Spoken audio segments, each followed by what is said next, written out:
Assalamualaikum warahmatullahi wabarakatuh. Waalaikumsalam warahmatullahi wabarakatuh. Di sini kami akan mempresentasikan hasil diskusi kami berjudul Perbandingan Sistem Pemerintahan Monarki Parlementer antara negara Inggris dan Jepang. Baik, saya sebagai selaku moderator dan Wahyu Anugrah sebagai pembaca dan Randy Steno sebagai notulen. Kami akan mempresentasikan hasil diskusi kami yang akan dibacakan oleh Wahyu Anugrah. Pada Wahyu, kami persilahkan. Baik, terima kasih moderator. Bab 1, pendahuluan. 1. Latar belakang. Istilah monarki berasal dari bahasa Yunani, yaitu monos, yang berarti satu, dan asein berarti pemerintahan.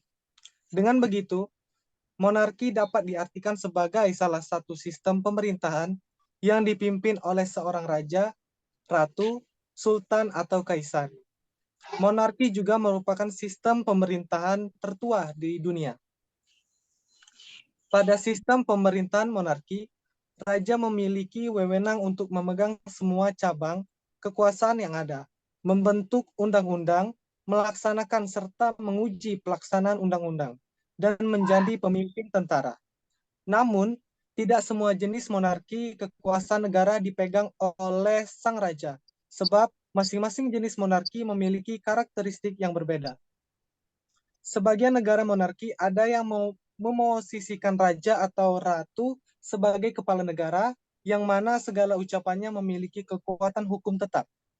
Sementara itu dikutip dari buku pengantar ilmu negara, negara yang menganut sistem monarki lainnya lebih menjadikan raja dan ratu sebagai kepala negara atau hanya sebagai simbol kedaulatan negara. Tetapi sistem pemerintahan negara ini biasanya diatur oleh parlementer. Sejak lahirnya pada beberapa abad lalu, monarki selalu mengalami perkembangan dan pertumbuhan sesuai lingkungan sosial masyarakat. Akibatnya, sistem pemerintahan ini memiliki jenis yang beragam. 2. Rumusan masalah. Yang pertama, apa pengertian sistem monarki parlementer? Yang kedua, bagaimana penerapan sistem pemerintahan parlementer monarki di negara Inggris dan Jepang? Yang ketiga, bagaimana perbandingan sistem pemerintahan parlementer monarki antara negara Inggris dan Jepang? Adapun tujuan penulisan yaitu untuk menganalisis apa itu sistem pemerintahan parlementer monarki, baik dari segi arti atau pengertian, bagaimana penerapannya, serta perbandingan sistem monarki parlementer antara negara Inggris dan Jepang. Bab 2, pembahasan. 1. Pengertian sistem parlementer monarki. Monarki berasal dari bahasa Latin Naonarchiae, yang berarti pemerintahan atau pemerintahan oleh satu orang. Pemerintahan di tangan orang yang sangat berdaulat. Monarki merupakan bentuk pemerintahan yang dipimpin atau dikuasai oleh keluarga atau kelompok negara tertentu. Sebuah pemerintahan monarki dipimpin oleh seorang raja ataupun ratu yang berperan sebagai kepala negara. Dalam pemilihan raja atau ratu dapat diselenggarakan menggunakan dua cara, yaitu monarki herediter dan monarki elektif. Monarki herediter adalah pemberian status raja atau ratu berdasarkan garis keturunan. Misalnya, ketika seorang raja meninggal atau turun tahta, tahta berpindah ke putra tertua. Namun, jika seorang raja tidak memiliki anak, maka peluang tahta berpindah ke saudara laki-laki atau sepupu laki-laki, yang dilakukan oleh sekelompok kecil elit di negara tersebut. Misalnya, Dewan Kardinal memilih Paus sebagai penguasa Vatikan. Dalam monarki, raja mengontrol semua bidang kekuasaan yang ada dan membuat undang-undang, menerapkan dan menguji penegakan hukum, termasuk komando angkatan bersenjata. Dalam menjalankan kekuasaannya, penguasa dapat memutuskan untuk menegakkan hukum, dan raja menunjuk kekuasaan khusus di bawah kendalinya. Sedangkan monarki parlementer adalah bentuk monarki di mana kekuasaan diberikan kepada menteri yang bertanggung jawab kepada parlemen, bukan kepada raja. Dalam bentuk monarki parlementer, raja hanyalah simbol persatuan atau simbol kebanggaan bersama terhadap nilai-nilai sejarah bangsa. Dalam monarki parlementer, ungkapan seorang raja tidak dapat melakukan kejahatan sudah dikenal luas. Bisa diartikan juga bahwa monarki parlementer adalah sistem pragmatis di mana pemerintah memiliki parlemen. Menteri secara individu dan kolektif bertanggung jawab kepada parlemen, yang di mana dalam kemudian ada juga ciri-ciri dari pemerintahan parlementer, yaitu 1. Presiden bertindak sebagai kepala negara dan Perdana Menteri bertindak sebagai kepala pemerintahan. 2. Perdana Menteri memiliki otoritas, hak prerogatif Perdana Menteri sehubungan dengan hukum dan undang-undang di luar kekuasaan Badan Perwakilan. Dalam sistem parlementer, Perdana Menteri memiliki kekuasaan untuk mengangkat atau memberhentikan menteri dan pejabat yang memimpin kementerian atau non-kementerian. 3. Menteri bertanggung jawab kepada parlemen. Menteri yang merumuskan kebijakan harus memiliki otoritas legislatif dan bertanggung jawab kepada legislatif. Hal-hal seperti itu dapat menciptakan ketidakseimbangan kekuatan yang merusak reputasi kinerja kedua lembaga tersebut. Selain itu, dapat menimbulkan perselisihan dan saling menyalahkan. Yang keempat, cabang eksekutif bertanggung jawab kepada legislatif. Yang kelima, cabang legislatif memiliki kekuasaan untuk membatasi kekuasaan anggota cabang eksekutif. Dan yang terakhir, cabang legislatif memilih langsung anggota dari cabang eksekutif.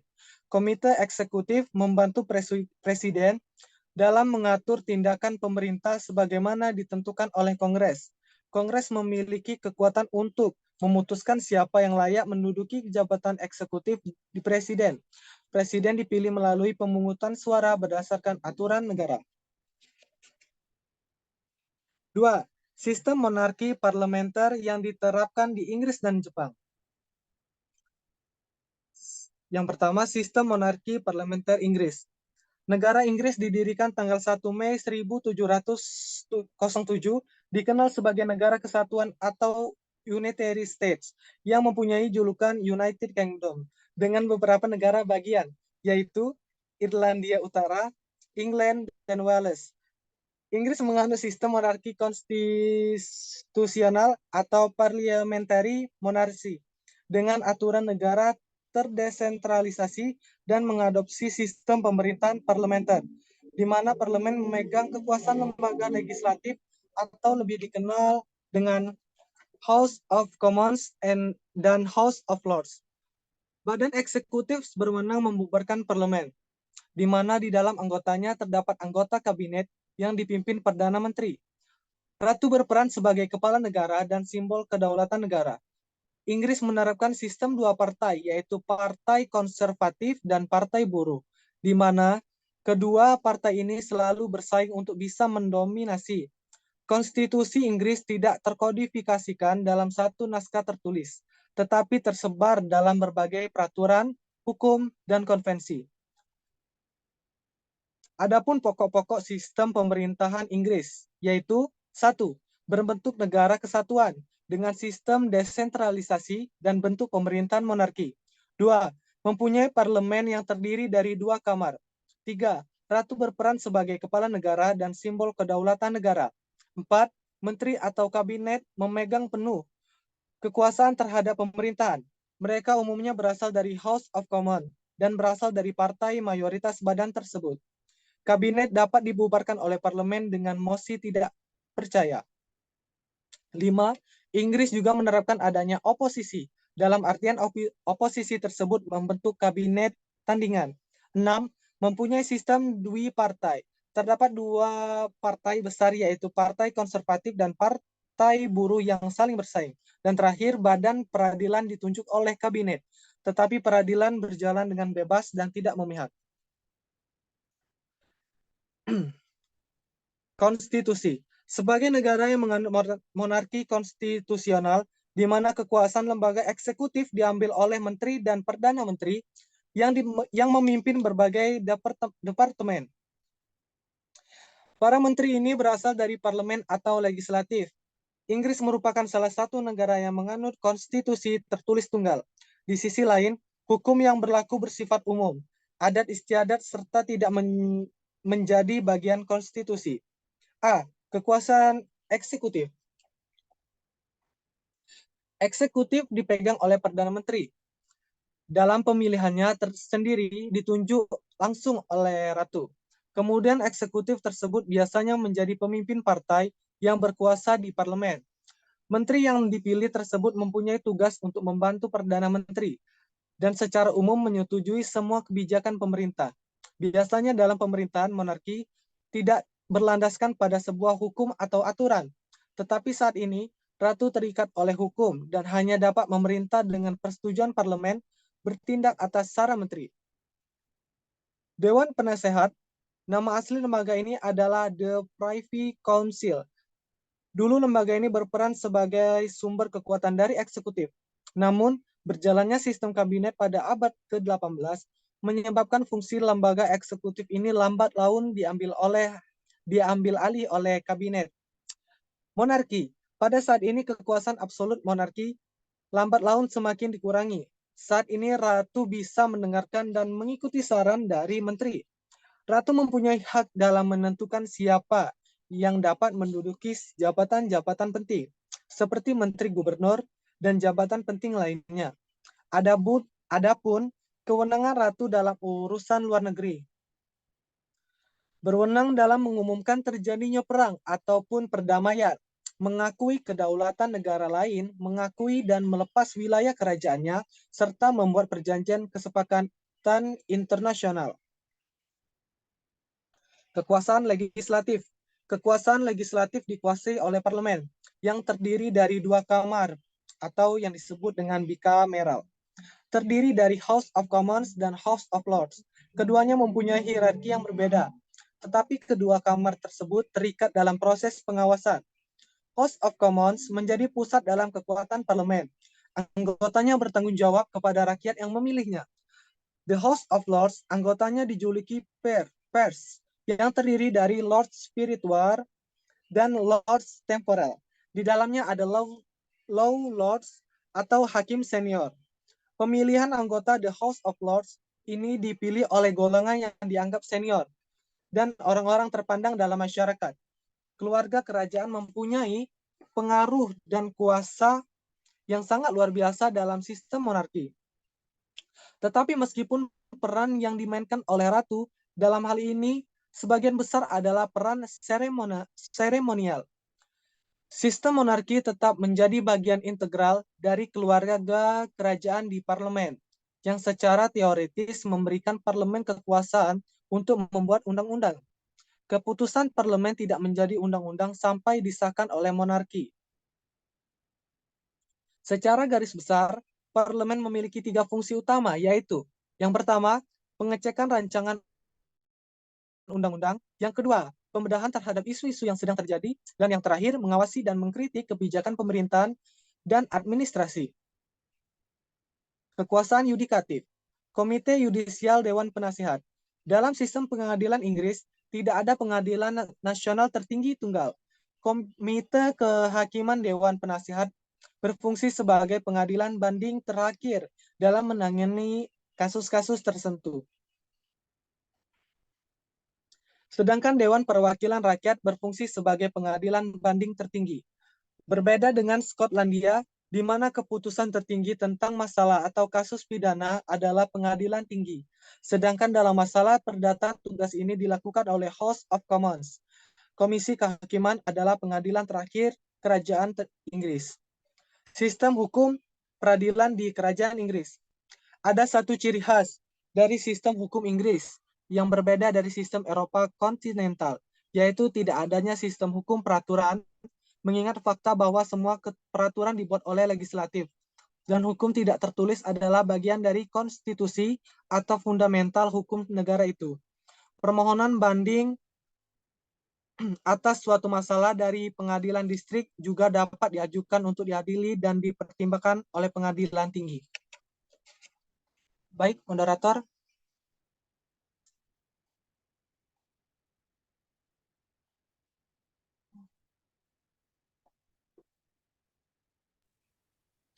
Baiklah, di sini saya akan melanjutkan materi dari Saudara Wahyu. Terima kasih pada saudari moderator untuk mempersilakan materi. Baiklah, langsung saya lanjutkan. Selanjutnya yaitu sistem monarki parlementer Jepang. Pasca Perang Dunia II, Jepang menjadi salah satu negara maju di Asia Timur dengan bentuk pemerintahan monarki konstitusional dan sistem pemerintahannya parlementer atau parliamentary constitutional monarchy, atau disebut juga dengan monarki konstitusional parlementer. Dalam pemerintahannya, kewenangan di bawah kendali seorang Perdana Menteri. Meskipun demikian, Jepang mengakui raja atau kaisar sebagai kepala negaranya untuk mengurusi urusan yang bersifat diplomat dan merupakan simbol negara sebagai pemersatu rakyat sebagaimana yang tercantum dalam Konstitusi 1947. Konstitusi 1947 memiliki 3 prinsip utama, yaitu kedaulatan rakyat, hormat terhadap hak-hak asasi manusia, serta penolakan terhadap perang. Jepang lebih menekankan hak daripada kewajiban masyarakat.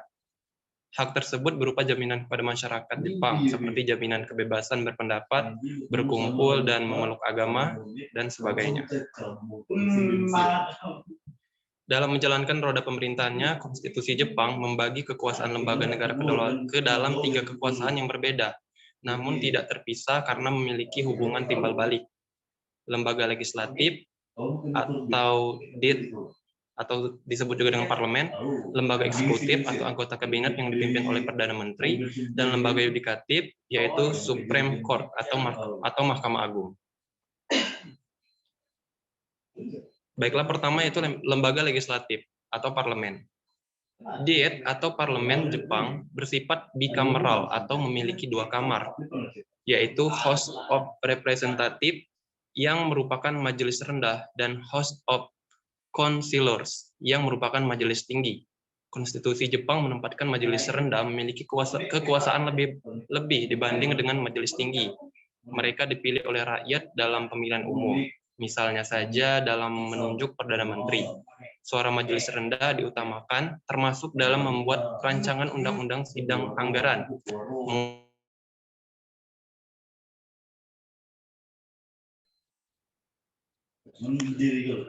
Majelis rendah diberikan kebebasan untuk menyampaikan mosi tidak percaya kepada kabinet dan dapat dibubarkan oleh kaisar atas saran serta persetujuan dari kabinet. Sedangkan majelis tinggi tidak dapat dibubarkan oleh kabinet. Selanjutnya yaitu lembaga eksekutif atau anggota kabinet. Kabinet merupakan lembaga eksekutif yang terdiri dari Perdana Menteri dan Menteri. Perdana Menteri berasal dari anggota Diet atau parlemen yang kemudian akan dilantik oleh kaisar. Menteri akan dipilih sebagai berasal dari Diet dan sisanya Perdana Menteri berhak menunjuk siapa saja. Seringkali menteri terpilih merupakan anggota majelis rendah yang telah menjabat setidaknya 6-7 kali masa jabatan. Dan beberapa berasal dari majelis tinggi dengan ketentuan-ketentuan tertentu. Tugas utama lembaga eksekutif adalah menjalankan undang-undang. Kabinet mencerminkan apa yang dikehendaki oleh Diet, sehingga kabinet bertanggung jawab pada parlemen. Dalam menjalankan tugasnya, kabinet dibantu oleh birokrasi. Perdana Menteri tidak dibatasi dalam menjabat, namun ketika majelis rendah melakukan mosi tidak percaya, dalam waktu 10 hari Perdana Menteri harus mengundurkan diri bersama dengan menterinya, juga membubarkan kabinetnya. Dan yang ketiga yaitu lembaga yudikatif atau Supreme Court, atau disebut juga dengan Mahkamah Agung, di mana lembaga yudikatif ini bersifat independen dan bebas dari intervensi dari lembaga lain, merupakan sifat dari lembaga yudikatif pemerintahan Jepang. Hal ini bertujuan supaya lembaga yudikatif dapat bekerja secara maksimal dalam menegakkan keadilan. Lembaga yudikatif juga biasanya menjadi penasihat kaisar. Dalam pemerintahan Jepang terdapat 2 tingkat pengadilan. Pertama, Mahkamah Agung yang dipimpin oleh Ketua Mahkamah Agung beserta 14 hakim lainnya. Ketua Mahkamah Agung diajukan oleh kabinet, kemudian ditunjuk oleh Perdana Menteri dan dilantik oleh Kaisar. Sedangkan 14 hakim lainnya ditunjuk oleh kabinet. Dan pengadilan yang lebih rendah, seperti pengadilan tinggi, pengadilan distrik, dan pengadilan sumir.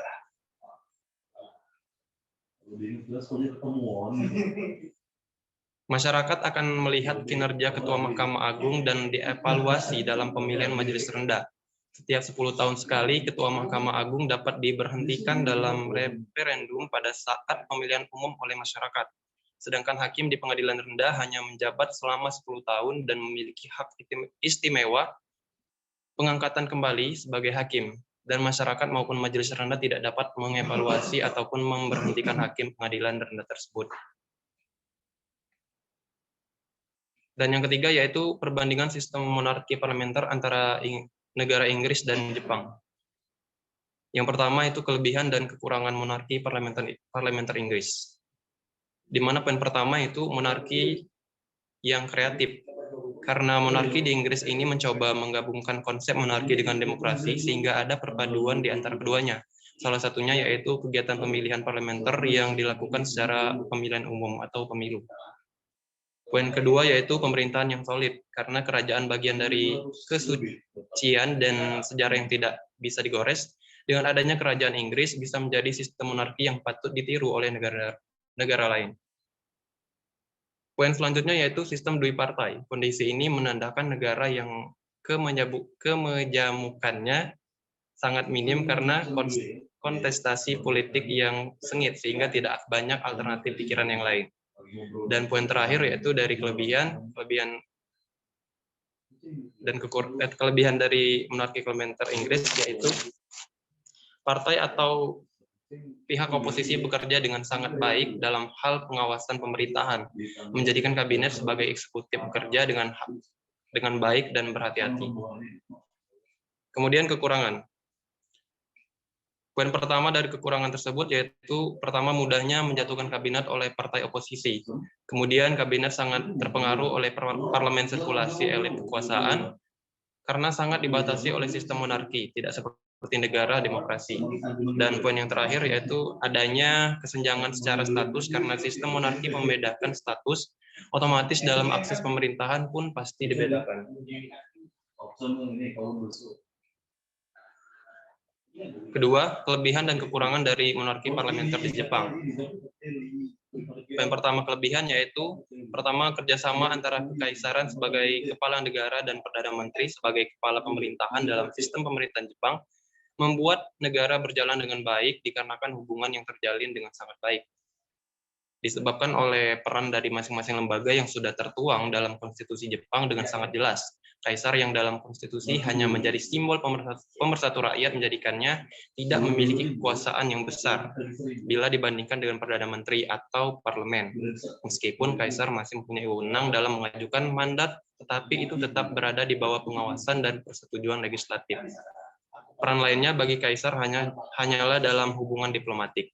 Sedangkan Perdana Menteri bertugas untuk melaksanakan kebijakan yang dibuat oleh legislatif bersama menteri-menterinya. Demi kebaikan bersama terkait kemajuan dan kebersatuan negara Jepang, maka baik Kaisar dan Perdana Menteri mau tidak mau harus saling bekerja sama agar bisa membawa negara Jepang semakin maju dan sejahtera. Poin selanjutnya yaitu undang-undang dapat dibuat dengan cepat. Ini dikarenakan wewenang dari membuat undang-undang atau kebijakan sepenuhnya berada dalam tanggung jawab legislatif. Entah itu eksekutif atau kaisar tidak bisa ikut campur dalam membuat undang-undang atau kebijakan. Sebenarnya kaisar masih bisa membuat undang-undang dan kebijakan dengan jalan memberikan mandat, tetapi itu tetap harus melewati jalur dari legislatif yang mana tetap saja legislatif memiliki peran kunci di akhirnya terkait disetujui atau ditolaknya mandat tersebut. Poin yang ketiga yaitu tanggung jawab pelaksanaan kebijakan publik cukup jelas.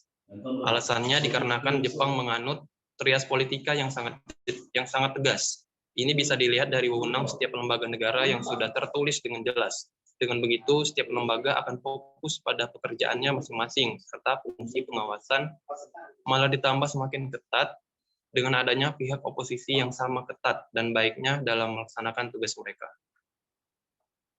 Poin yang terakhir yaitu partai atau pihak oposisi bekerja dengan sangat baik dalam hal pengawasan pemerintahan, menjadikan kabinet sebagai eksekutif bekerja dengan baik dan berhati-hati.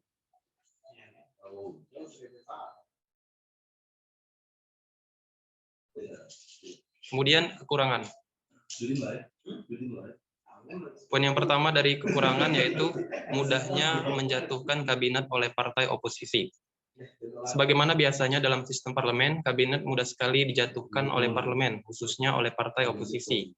Dikarenakan kritisnya dan fungsi pengawasan yang dimiliki oleh mereka, membuat kedudukan dari kabinet tidak memiliki fondasi yang kuat untuk bertahan. Sedangkan poin yang kedua yaitu kabinet sangat terpengaruhi oleh parlemen. Sama halnya dengan poin pertama, dikarenakan kabinet merupakan pilihan dari Perdana Menteri, dan Perdana Menteri sendiri ditunjuk langsung oleh parlemen, membuat kabinet berada dalam genggaman dari pihak parlemen. Meskipun dalam pemisahan tugasnya sudah sangat jelas, tetapi apabila para menteri tidak bekerja sesuai kebijakan yang ditentukan oleh parlemen, ditambah lagi eksekutif dalam pemerintahan Jepang bertanggung jawab kepada Diet atau parlemen, maka sudah jelas kabinet itu bisa dibubarkan dengan mudah oleh parlemen. Poin yang terakhir yaitu ketergantungan Perdana Menteri terhadap Diet atau parlemen, terlebih oleh majelis rendah. Sama seperti kabinet, Perdana Menteri juga bergantung kepada parlemen karena posisi yang dia dapatkan berupa penunjukan langsung oleh parlemen, bukannya pemilihan langsung oleh rakyat, membuatnya memerlukan dukungan mayoritas di parlemen. Kalau tidak, dia bisa diberhentikan dengan mudah oleh parlemen.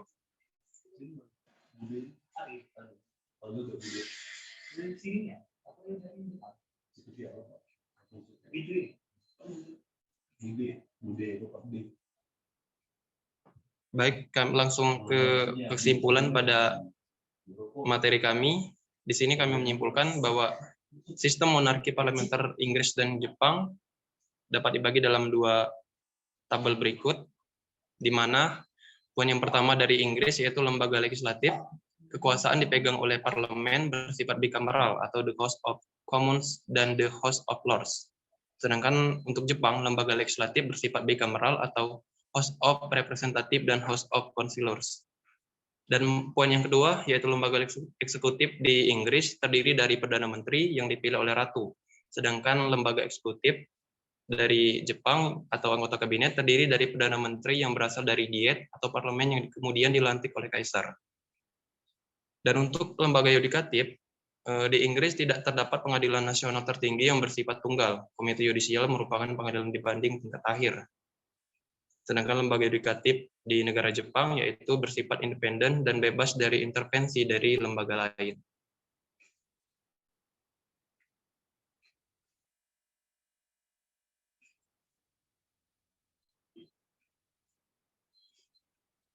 Untuk kelebihan dan kekurangan sistem monarki parlementer Inggris dan Jepang, yang pertama yaitu di negara Inggris terlebih dahulu.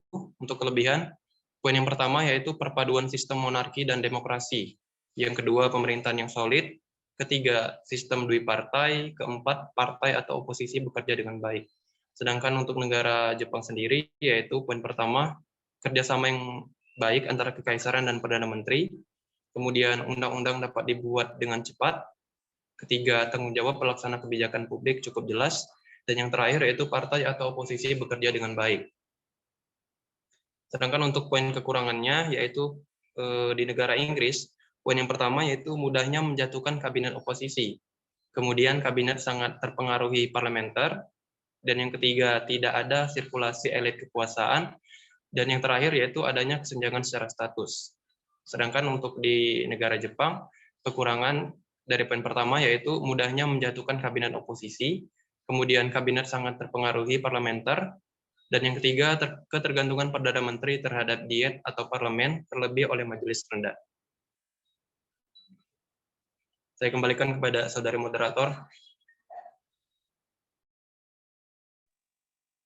Baik, terima kasih. Itulah presentasi makalah dari kelompok kami kepada audiens. Apabila ada yang kurang jelas, boleh dipertanyakan atau ada yang ingin menyanggah, kami persilahkan. Kami di sini membuka dua pertanyaan pada audiens. Kami persilahkan.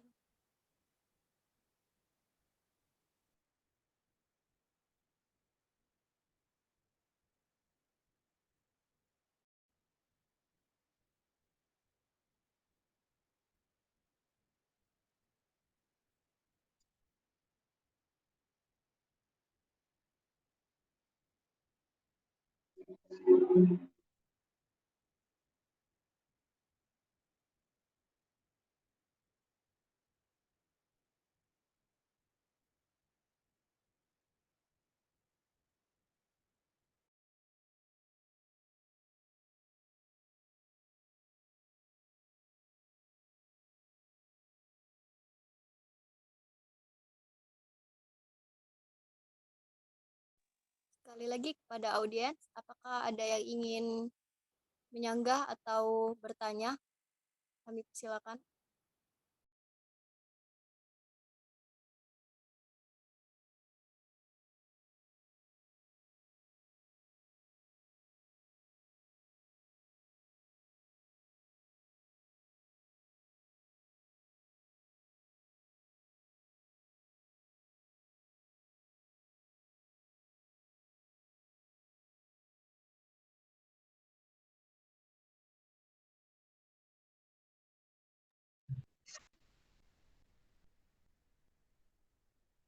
Setelah 30 menit lebih.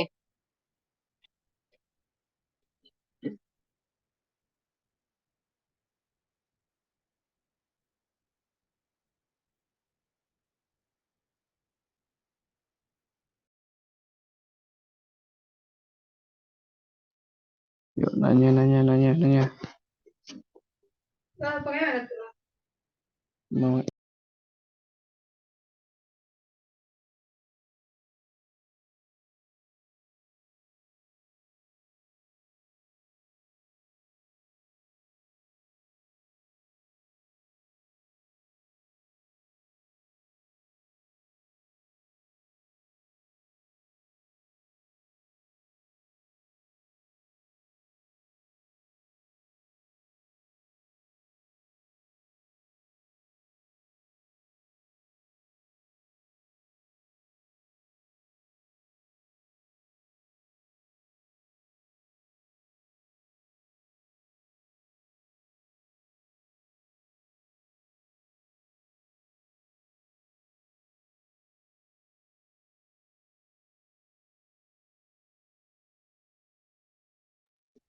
ini harus ada yang nanya ya? Mau main cuman.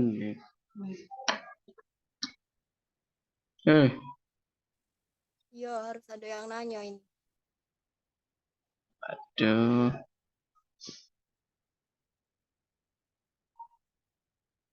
Basing ya tanyanya ya. Yang penting ada pertanyaan, ada jawaban.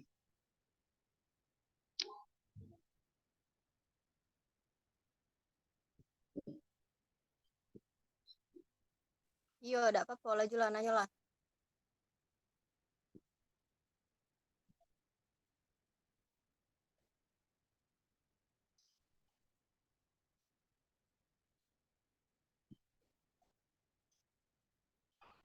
Mah.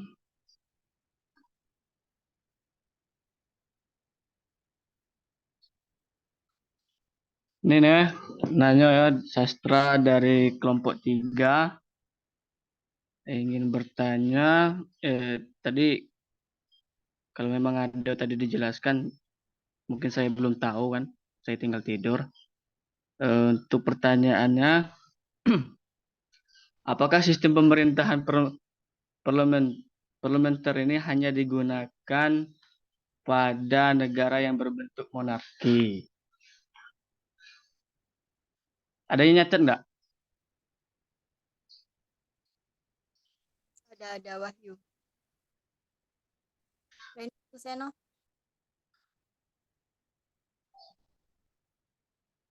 Ada yang nyatet? Kalau belum, ulang lagi kan? Bisa diulang tadi pertanyaannya, Saudara Sastra? Oke, ulang ya. Apakah sistem pemerintahan parlementer ini hanya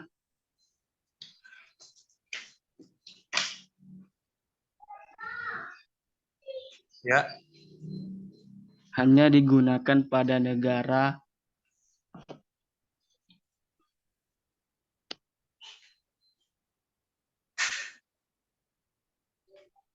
Kemudian seterusnya. yang berbentuk monarki saja?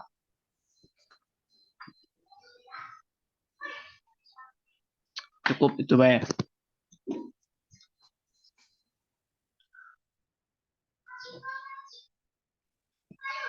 kasih kepada saudara Sastra.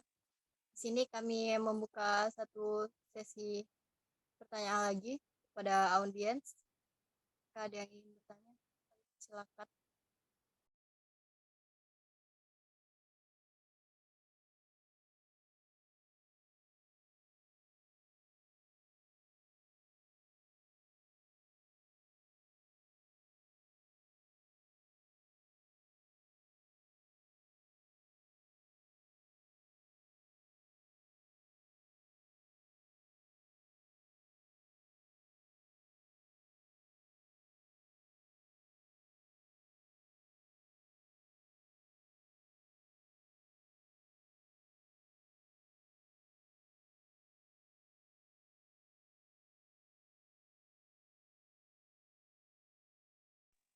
Baik, kalau tidak ada, beri kami waktu untuk mencari jawaban pertanyaan dari saudara Sastra.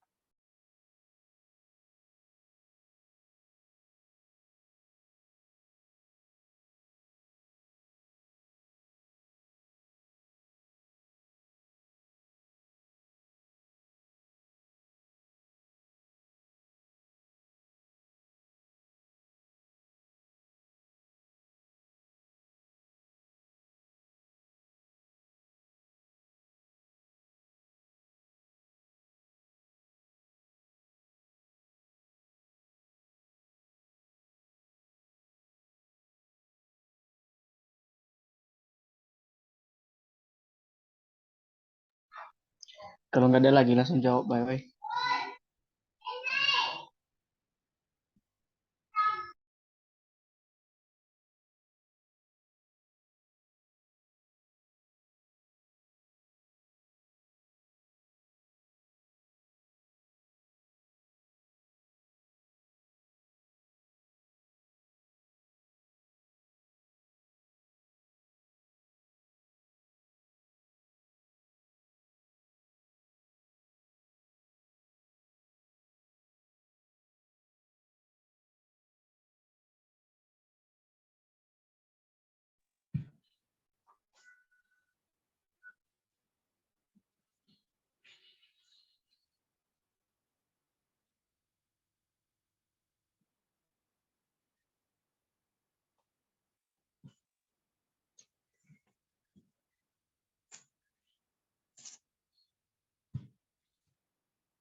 Baik, izin saudari moderator, izin menjawab pertanyaan dari saudara Sastra. Oke. Di sini saya bacakan ulang pertanyaan dari saudara Sastra, di mana pertanyaannya adalah apakah sistem monarki parlementer hanya digunakan oleh negara yang berbentuk monarki saja? Jawabannya tidak. Karena sistem pemerintahan parlementer tidak hanya digunakan pada negara yang berbentuk monarki, tetapi juga dapat digunakan pada negara yang berbentuk republik. Dalam sistem pemerintahan parlementer, kekuasaan eksekutif berasal dari parlemen atau majelis rendah yang dipilih secara langsung oleh rakyat.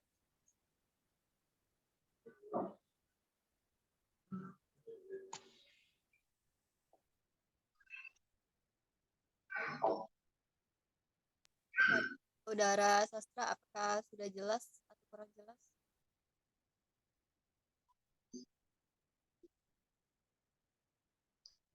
Sudah.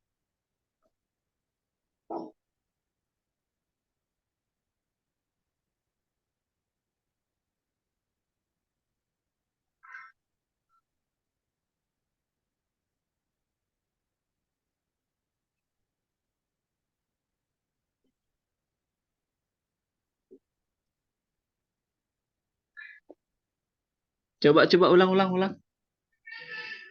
Jangan cepet-cepet, tuh.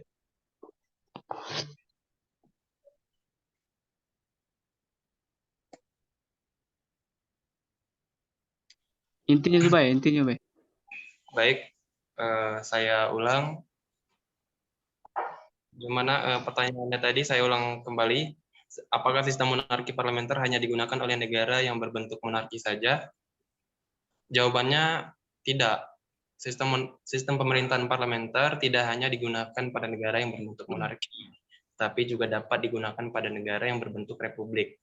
Dalam sistem pemerintahan parlementer, kekuasaan eksekutif berasal dari parlemen atau majelis rendah yang dipilih secara langsung oleh rakyat. Jadi intinya boleh-boleh saja jika suatu negara lain ingin menerapkan sistem parlementer ini. Tidak harus negara yang menganut sistem monarki yang harus menerapkan sistem pemerintahan parlementer. Terima kasih. Kembali ke saudari moderator. Izin menambahkan?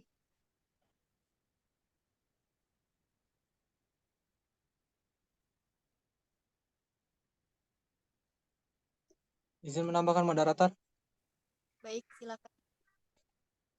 Di sini saya akan menambahkan negara republik yang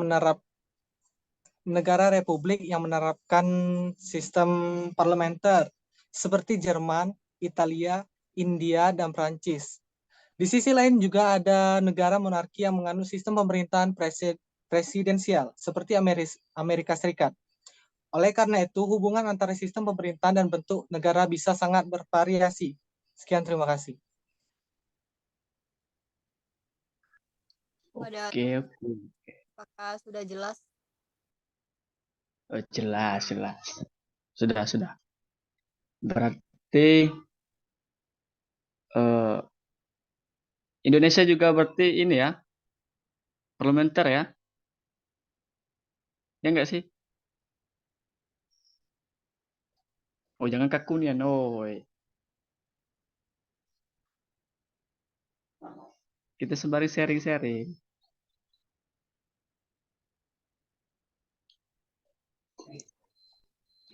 Baiklah, untuk negara Indonesia sendiri yaitu negara demokrasi, di mana sistem pemerintahannya yaitu presidensial. Ya. Berarti Indonesia bisa dong menganut yang namanya parlementer tadi. Apakah memang sudah Indonesia ini menganut sistem parlementer? Sejauh ini masih presidensial, tapi jika pada kedepannya bisa saja parlementer diterapkan di Indonesia, tergantung dari pemimpinnya ingin menerapkan atau tidak. Berarti sistem parlementer ini boleh-boleh saja dong digunakan terhadap seluruh negara yang ingin menganutnya kan? Bebas berarti. Siapa saja bisa dong menganut sistem parlementer ini. Tidak harus monarki tadi. Izin saudari moderator menjawabnya kembali.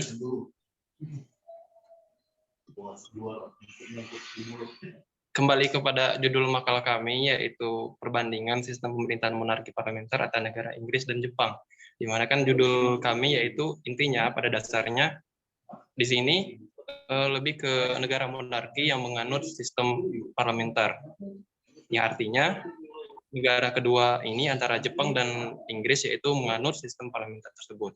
Dan perihal dari saudara Sastra tanyakan yaitu apakah boleh negara-negara lain menganut sistem parlementer ini, inti dari pertanyaan tersebut boleh-boleh saja, tergantung dari kesepakatan dari pemimpin-pemimpin dari negara tersebut. Terima kasih. Ya, oke. Sudahlah. Oke. Terima kasih atas jawabannya. Boleh dilanjut? Oke, baiklah. Karena tidak ada lagi yang ingin bertanya, maka presentasi kami akan tutup. Baiklah semuanya, kali ini kita sudah belajar tentang perbandingan sistem pemerintahan monarki parlementer antara Inggris dan Jepang. Dari presentasi tadi dapat diambil kesimpulan bahwa Inggris dan Jepang mempunyai perbedaan antara kepala negara, peran politik, pewarisan kekuasaan, serta sejarah dan peran dalam pemerintahannya. Dan kesamaannya yaitu Yang pertama, peran simbolis, yang kedua, penghormatan budaya, dan yang ketiga, pengaruh terbatas. Demikianlah perbedaan dan kesamaan antara sistem pemerintahan monarki Inggris dan Jepang. Baik, itulah presentasi makalah dari kelompok kami kepada audiens. Apabila kami ada salah-salah kata kepada Allah saja. Wabillahi taufiq. Wassalamualaikum warahmatullahi wabarakatuh. Waalaikumsalam warahmatullahi wabarakatuh.